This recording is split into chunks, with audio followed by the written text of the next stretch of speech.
이곳 이야기를 안 할 수가 없죠. 지방선거와 함께 치러지는 국회의원 보궐선거 가운데 바로 대선 주자와 무명에 가까운 정치인이 맞붙은 지역, 바로 인천 계양을입니다. 이곳에 대해서 관심 많이 가지시고 있습니다. 여전히 오차범위 내에서 접전을 이어가고 있는 곳이죠. 판세가 예상과는 다르게 낙관할 수 없게 되자 민주당의 이재명 후보는 지역구 유세에 집중을 하면서 절박함을 호소하고 나섰습니다. 맞대결을 펼치고 있는 윤영선 후보는 이때다 해서 공세 수위를 더욱 높이고 있습니다. 민주당 이번 지방선거 꼭 이겨야 될 뿐만 아니라 뭐라 그럴까요? 저도 사실은 위험하다는 거 아닙니까? 평생 여러 번 선거했지만 처음 겪어보는 것 같아요. 여러분이 도와주세요. 도망온 비겁한 자와 우리 계양의 자존심을 지켜내는 선거이고, 이 후보님께서 가는 곳마다 말썽을 일으킵니다. 이렇게 후보가 유권자들에게 싸우는 후보는 처음 봤습니다. 이재명 후보의 저 말이 확 와닿습니다. 저도 질 수 있다라는 얘기가 들리지 않습니까? 자, 이 정도의 얘기. 불과 2달 전에 대선 주자였던 사람이 인천의 계양을에 보궐선거에 출마해서 저런 말을 할 수 있다. 진짜 극박함이 느껴지네요. 그러니까 사실 처음에 이재명 그 총괄선대위원장이 계양을에 출마한다고 했을 때는 아무래도 상대적으로 민주당의 지지세가 높은 지역이고, 이 지역에서는 수월하게 이길 수 있으니 이걸 기반으로 해서 지금 접전 중인 인천, 경기 그리고 수도권 이렇게 전반적으로 이제 민주당의 지지세를 올리겠다는 취지로 여기 출마한 거잖아요. 네. 그죠? 근데 이제 이게 또 계양을 주민들 입장에서는 근데 우리 계양을 좀 아세요? 여기서 이제 시작이 되면서 이제 윤영선 후보는 25일 대 25년. 이제 이 지역을 잘 아는 사람이 있어야지 네. 유명한 그 거물급이 온다고 해서 이 지역구는 그냥 아무나 선거해주는 약간 그 자존심 상하는 일 아니야, 이런 내용들이 먹히면서 사실 이재명 후보의 그 명분이 없어지는 게 이제 자꾸 두드러지면서 지금 이렇게 된 상황이란 말이죠. 그러니까 사실 이재명 후보가 당선이 될지 낙선할지 저희는 알 수 없습니다만, 당선이 되더라도 이런 접전 상황이라면 이 상황만으로도 지금 민주당한테는 굉장히 위기 상황이다. 네. 이렇게 봐야 될 것 같습니다. 지금 김성환 평론가가 이번 주에 나와서 그 얘기를 하더라고요. 국민의힘이 선거를 여러 번 치르더니 굉장히 영리해진 것 같다고 하면서, 특히 인천 계양을에 25년 대 25일 이 프레임을 만든 거는 정말 유효적절했던 것 같다라고 평가를 했던 게 생각이 나네요. 자, 이재명 후보와 윤영선 후보 TV 토론회에서도 아주 세게 붙었습니다. 방금 얘기 나눴던 바로 인물론과 연고론을 내세우면서 불꽃이 튀는 토론을 벌였습니다. 나의 삶을 바꾸고 이 지역사회를 발전시키기 위해서는 검증된 역량이 있는 일할 능력이 되는 사람을 대표로 뽑아야 합니다. 아는 사람 뽑았다고 내 삶이 좋아지지는 않습니다. 국민 여러분, 저 이재명에게 일할 수 있는 기회를 주십시오. 25년째 계양을 지켜오고 계양의 현재와 미래를 고민해온 텃세와 25일도 채 안 된 철새, 그것도 언제 떠날지 모르는 사람과의 선거입니다. 계양의 일은 계양에게 맡겨주셔도 됩니다. 분당으로 돌아가십시오. 자, 25년 대 25일의 대결, 이 프레임을 국민의힘에서 지금 강하게 홍보를 하고 나섰는데, 유권자들 입장에서, 계양을 주민들 입장에서 볼 때 저 말이 어떻게 와닿았을까요? 네, 저는 이제 두 후보가 본인으로서는 꺼낼 수밖에 없는 얘기를 꺼내고는 있다고 보는데, 저 레파토리로 가면 둘 다 한계에 부딪힐 거다라고 그래요? 봅니다. 네, 계속해서 이 사람은 외지에서 왔습니다 얘기하는 것이, 막판에는 근데 외지에서 왔는데 또 대선 주자 아니냐라고 하는 이런 것을 이제 확실히 넘을 수 있을 건가에 대한 의문이 있는 것이고요.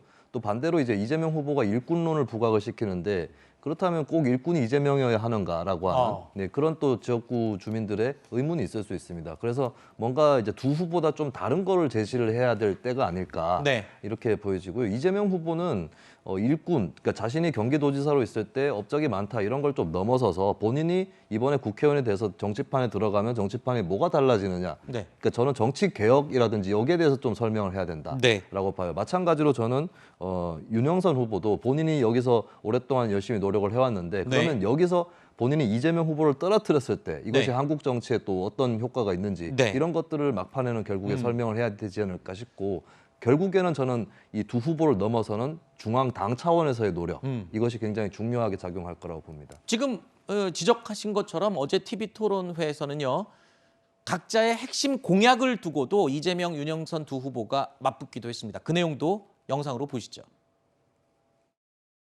저는 김포공항 이전해야 된다고 생각합니다. 약 1,100만 평에 이르는 이 강서 지역을 대대적으로 개발하면 우리 계양구는 강남에 붙어있는 분당처럼 다시 발전의 기회를 누린다. 이분님 공약을 보면은요, 이게 뭐가 뭔지 두리뭉실해서 정말 공약을 만들면서 본인이 관여하고 얼마나 고민했는지 참 궁금이 됩니다. 불연 탄약구 이전이 반드시 필요합니다. 여당 국회의원들이 이거에 대해서 전혀 관심을 기르지 않고 나중에 질문을 했을 때는 불가능하다는 그런 얘기들만 했습니다. 제가 이거 해결할 수 있습니다. 탄약구 이전은 어디로 옮길 건지 한번 얘기해 보시죠.